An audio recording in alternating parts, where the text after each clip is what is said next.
E aí, pessoal, tudo bem com vocês? Eu espero que sim. Meu nome é Juan Trindade. Estou aqui para dar continuidade no audiobook do livro Além do Planeta Silencioso.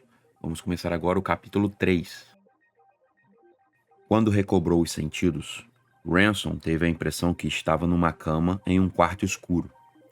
Sentiu uma dor de cabeça bastante forte, e foi ela, associada a uma lassidão geral, que de início o desanimou a tentar se levantar ou a dar uma olhada no ambiente. Ele percebeu, passando a mão de um lado ao outro da testa, que estava transpirando muito, o que voltou sua atenção para o fato que fazia um calor fora do comum no aposento, se é que era um aposento. Mexendo com os braços para se livrar das cobertas, tocou numa parede do lado direito da cama. Ela não estava apenas morna, mas quente de verdade. Balançou a mão esquerda para cá e para lá do outro lado e percebeu que ali o ar era mais fresco. Parecia que o calor provinha da parede. Apalpou o rosto e encontrou um hematoma acima do olho esquerdo. Isso fez que se lembrasse da luta com Aston e Devine, e concluiu, no mesmo instante que os dois o tinham colocado num anexo por trás da fornalha. Ao mesmo tempo, olhou para cima e reconheceu a luz fraca com a qual, sem se dar conta, tinha conseguido o tempo todo ver os movimentos das próprias mãos. Havia alguma espécie de clarabóia imediatamente acima de sua cabeça. Um quadrado no céu noturno, repleto de estrelas. Pareceu a Ransom que jamais tinha contemplado uma noite tão glacial, pulsando com tanto brilho, como se com algum prazer ou dor insuportável, aglomeradas em multidões inexploradas e sem conta, com a nitidez de um sonho, refulgindo em contraste com um negrume perfeito. As estrelas tivessem prendido toda a sua atenção, perturbando-o, estimulando-o e fazendo que se sentasse. Ao mesmo tempo, elas aceleraram o latejar de sua dor de cabeça, e isso o fez lembrar de que tinha sido dopado. Mal começou a formular, de si para si, a teoria de que a droga que lhe haviam dado talvez tivesse algum efeito sobre a pupila, o que explicaria a plenitude e o esplendor extraordinários do céu.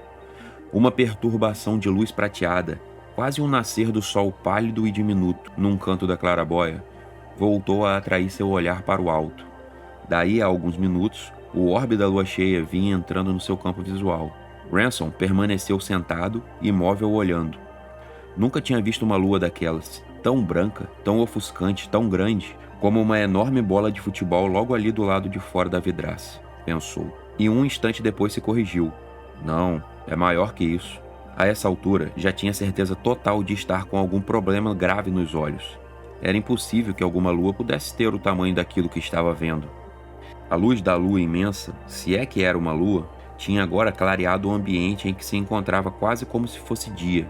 Era um aposento muito estranho. O piso era tão pequeno que a cama e uma mesa ao lado ocupavam toda a largura. O teto parecia ter o dobro dessa largura e as paredes se inclinavam para fora à medida que subiam, de modo que Ransom tinha a impressão de estar no fundo de um carrinho de mão, fundo e estreito. Isso confirmou sua suspeita de que sua visão estava prejudicada temporária ou permanentemente. De outros aspectos, porém, estava se recuperando com rapidez, e chegava até mesmo a sentir uma extraordinária leveza de coração e uma empolgação nada desagradável. O calor ainda era sufocante, e ele ficou somente de calças e camisa antes de se levantar para uma exploração do ambiente. Levantar-se foi desastroso e despertou em sua mente apreensões mais graves acerca dos efeitos de estar dopado. Embora não tivesse noção de nenhum esforço muscular inusitado, descobriu-se saltando da cama com uma energia que fez sua cabeça entrar em violento contato com a claraboia, atirando-o de volta ao chão como uma trouxa. Foi parar do outro lado, encostado na parede. A parede que deveria ter se inclinado para fora como o lado de um carrinho de mão, segundo seu reconhecimento anterior. Mas não se inclinava. Tateou-a e olhou para ela. Formava inequivocamente um ângulo reto com o chão. Dessa vez, com mais cautela, voltou a se levantar. Sentiu uma extraordinária leveza no corpo. Foi com dificuldade que manteve os pés no chão. Pela primeira vez, passou-lhe pela cabeça a suspeita de que estivesse morto e já na vida de espírito. Ele tremia, mas centenas de hábitos mentais o proibiam de levar essa possibilidade em consideração. Em vez disso, examinou sua prisão. O resultado não deixou margem de dúvidas. Apesar de todas as paredes parecerem se inclinar para fora de tal modo que o aposento fosse mais largo no teto do que no piso, cada parede, quando se ficava em pé ao lado dela, revelava ser perfeitamente perpendicular, não só para a visão, mas também para o tato, caso a pessoa resolvesse se abaixar e examinar com os dedos o ângulo entre a parede e o piso. O mesmo exame revelou mais dois fatos curiosos. O aposento tinha paredes e piso de metal e estava numa vibração leve e constante. Uma vibração silenciosa, com um aspecto estranhamente vivo e não mecânico. No entanto, se a vibração era silenciosa, havia a presença de bastante ruído. Uma série de batidas ou percussões musicais a intervalos totalmente irregulares que parecia vir do teto. Era como se a câmara metálica na qual se encontrava estivesse sendo bombardeada por pequenos mísseis tilintantes. A essa altura, Ransom estava totalmente apavorado. Não com o medo prosaico que um homem tem na guerra, mas com um tipo de medo inebriante, impetuoso, que mal se distinguia do seu estado de empolgação geral. Estava como que pousado num divisor de águas de natureza emocional, do qual sentia que poderia a qualquer instante passar para um terror delirante ou para um êxtase de alegria. Podia pensar que estava num submarino, mas sabia agora que não. E a oscilação infinitesimal do metal sugeria que o movimento não era o de um veículo provido de rodas. Uma nave, supôs. Então, ou algum tipo de aeronave. Mas havia um quê de estranho em todas as suas sensações que não era explicado por nenhuma das duas suposições. Intrigado, voltou a se sentar na cama e fixou o olhar na lua descomunal.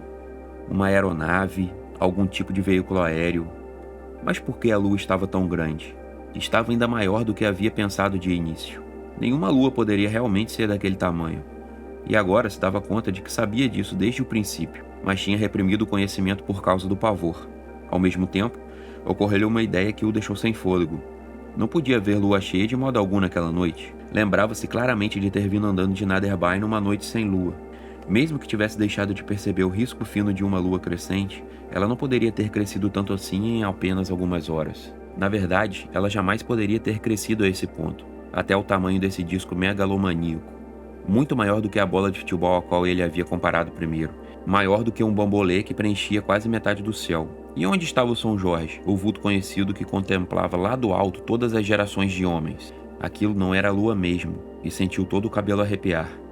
Nesse momento, o som de uma porta que se abria fez que ele virasse a cabeça. Um retângulo de luz ofuscante surgiu atrás dele e desapareceu instantaneamente quando a porta voltou a se fechar, tendo permitido a passagem da forma volumosa de um homem nu, que Ransom reconheceu como Weston. Nenhuma censura, nenhuma exigência de explicação chegou aos lábios de Ransom, nem mesmo à sua mente. Não com aquele orbe monstruoso ali em cima. A mera presença de um ser humano, com sua promessa de no mínimo alguma companhia, rompeu a tensão com a qual seus nervos vinham resistindo a uma aflição sem fim. Quando falou, descobriu que estava soluçando. Weston! Weston! Exclamou sem fôlego. O que é aquilo? Não é a lua. Não desse tamanho. Não pode ser, não é mesmo? Não, respondeu Weston. É a Terra.